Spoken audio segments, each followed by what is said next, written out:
Welcome back to Furniture Industry News, where we bring you the most important developments shaping the furniture world. I'm glad you're listening today as we unpack a mix of strategic moves, market shifts, and trade policy changes that industry professionals need to know. Let's begin with a major strategic update from Bed Bath & Beyond. The company's executive chairman, Marcus Limonis, recently took on the role of CEO and made it clear that this isn't a classic turnaround story. Instead, Limonis outlined a bold plan to rebuild the business with discipline and clarity. The strategy centers on what he calls one company, three fully integrated pillars. These pillars include strengthening omnichannel retail, building out blockchain services, and expanding what the company calls its beyond home platforms, powered by artificial intelligence.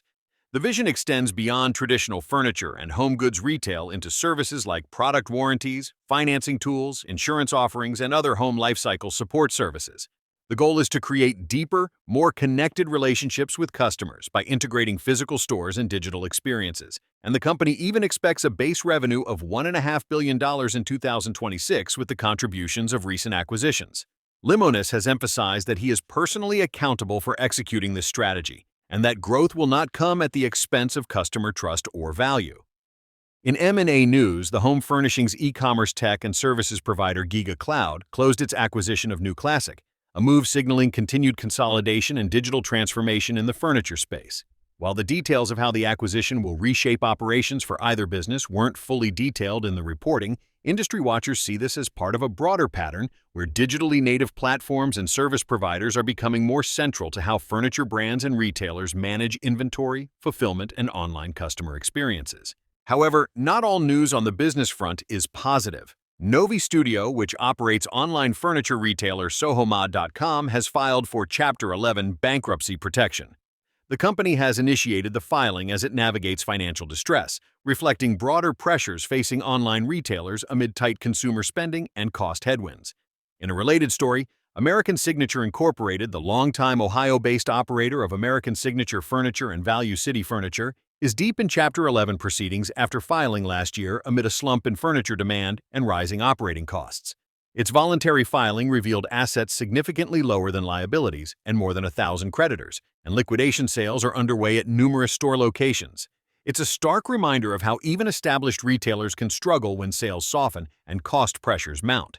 Shifting gears to trade policy, and a development that's been top of mind for many in the sourcing and importing side of the business, the White House has announced a delay in scheduled tariff increases on imported furniture products. The higher rates that were set to take effect this year have now been postponed for another year. This delay maintains the current tariff level on many imported upholstered goods and cabinetry items, giving manufacturers and retailers some much-needed breathing room. Industry leaders had voiced concerns that the proposed tariff hikes could have exacerbated cost inflation and disrupted supply chains. Industry and financial analysts noted that this extension helps ease immediate pressures and gives businesses more time to adjust sourcing strategies without absorbing sudden jump costs. The theme of selective demand also carried through into early market signals for winter and early 2026. Home Textiles today spoke with buyers preparing for the winter home furnishings markets and found that buyers are becoming much more discerning amid tight consumer spending. Retailers and brands told analysts they're focusing on comfort, texture, craftsmanship, and value, attributes that can set products apart in a market where consumers are being careful with their budgets. There's also an ongoing sense of caution due to tariff uncertainty, with some buyers holding back on volume commitments until trade policies settle. Still, there's optimism that standout products with strong design narratives will capture attention even in a selective market environment. Stepping back to look at broader market context, independent industry research shows that the United States furniture market remains a substantial economic force with continued growth projected over the coming decade. Multiple recent market reports indicate that the U.S. furniture market, valued in the hundreds of billions of dollars, is expected to grow steadily through the early part of the next decade, with compound annual growth rates in the low to mid-single digits.